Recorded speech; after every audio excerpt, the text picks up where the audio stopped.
आप सभी delivery boys और राइडर्स के संघर्ष के नतीजे अब आने लगे हैं। और गुड न्यूज ये है कि केंद्र सरकार की मिनिस्ट्री ऑफ लेबर ने आप सबके लिए ड्राफ्ट सोशल सिक्योरिटी रूल्स अब जारी कर दिए हैं। ये रूल्स आप सबकी सोशल सिक्योरिटी को सुनिश्चित करने में मील का पत्थर साबित होंगे। मैं केंद्र सरकार की इस पहल का स्वागत करता हूं। और ये सिर्फ इसलिए नहीं हुआ क्योंकि बतौर सांसद मैंने आपका मुद्दा संसद में उठाया। ये इसलिए भी हुआ क्योंकि आप सब ने अपनी आवाज बुलंद करी। शायद इन प्लेटफॉर्म्स ने, कंपनीज ने आपकी आवाज नहीं सुनी, लेकिन सरकार ने सुनी, जिसका स्वागत होना चाहिए। ये रूल्स आपकी जिंदगी को कैसे बेहतर करने जा रहे हैं, मैं सरल भाषा में आपको समझाना चाहता हूं। पहली चीज, आपको कानून की आंखों में अब रिकॉग्नाइज किया जाएगा, आपको पहचान दी जाएगी। अब ये कंपनियां आपको इंडिपेंडेंट कॉन्ट्रैक्टर कह के, पार्ट टाइमर कह के या मिसक्रिएंट कह के आपसे पल्ला नहीं झाड़ सकती। आपको बतौर वर्कर एक पहचान मिलेगी। दूसरी चीज, यदि आप किसी एक प्लेटफॉर्म के साथ साल में 90 दिन या एक से ज्यादा प्लेटफॉर्म्स के साथ साल में 120 दिन काम करते हैं, तो आप सोशल सिक्योरिटी के हकदार हो जाएंगे, एलिजिबल हो जाएंगे। तीसरी चीज जो होने जा रही है वो ये है कि आपका अब पंजीकरण होगा, रजिस्ट्रेशन होगा, और सरकारी पोर्टल पर होगा, जिसके चलते आपको एक यूनिवर्सल अकाउंट नंबर मिलेगा और एक डिजिटल आईडी कार्ड मिलेगा। आपको एक सरकारी पहचान मिलेगी।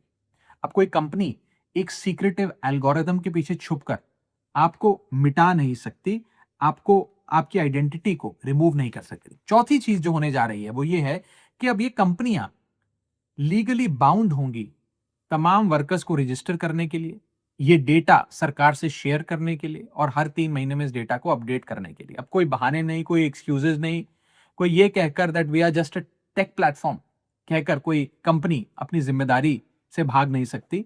और अब आपको एक पहचान मिलेगी, जिसके चलते पांचवी चीज जो होने जा रही है वो ये है कि आप सबके लिए एक सोशल सिक्योरिटी फंड बनाया जा रहा है। ये सोशल सिक्योरिटी फंड में कंपनियां, ये प्लेटफॉर्म्स जो हैं, इनको अपनी आमदनी का एक परसेंटेज उसमें जमा करना होगा, और ये फंड आपकी सामाजिक सुरक्षा पे खर्च होगा। ये कोई चैरिटी नहीं है, ये कोई सीएसआर नहीं है, ये कोई बहाना नहीं है, ये एक स्टैट्यूटरी रिक्वायरमेंट है, कानूनी जिम्मेदारी है।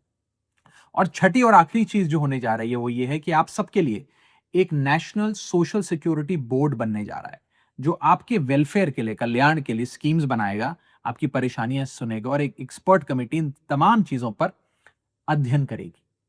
ये जब 6 चीजें होती हैं तो ये दरवाजा खोल देती हैं आपकी सोशल सिक्योरिटी के लिए। सोशल सिक्योरिटी जैसे आपकी accident insurance, health insurance, life insurance, minimum wages, maternity और हेल्थ बेनिफिट्स, पेंशन और ओल्ड एज बेनिफिट्स, और साथ ही साथ ऑक्यूपेशनल सेफ्टी नॉर्म्स। यानी कि आप सबको अब एक इंस्टीट्यूशनल रिकॉग्निशन मिलने जा रहा है।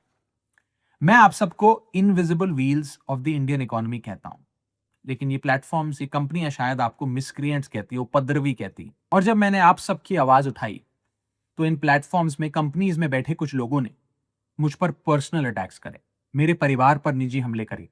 मैं कहना चाहता हूं कि मैं इन हमलों से डरकर भागने वाला नहीं हूं। मैं अंतिम सांस तक गिग वर्कर्स के अधिकार की लड़ाई को लड़ूंगा। I am pro business, I am pro industry, but I am not pro exploitation. संसद में सबसे ज्यादा शायद मैंने इनोवेशन, स्टार्टअप और एंटरप्रेन्योरशिप की बात रखी होगी, लेकिन एक्सप्लॉयटेशन का समर्थन मैं कतई नहीं कर सकता, क्योंकि सुरक्षा कोई नारा नहीं है, सम्मान कोई एहसान नहीं है, और सोशल सिक्योरिटी कोई दान नहीं है। मैं अंत में आप सब गिग वर्कर्स को ये कहना चाहता हूं कि रख हौसला, वो मंजर भी आएगा। प्यासे के पास चलकर खुद समुंदर भी आएगा। थक कर मत बैठ जाना ओ मंजिल के मुसाफिर, मंजिल भी मिलेगी और मिलने का मजा भी आएगा। जय हिंद।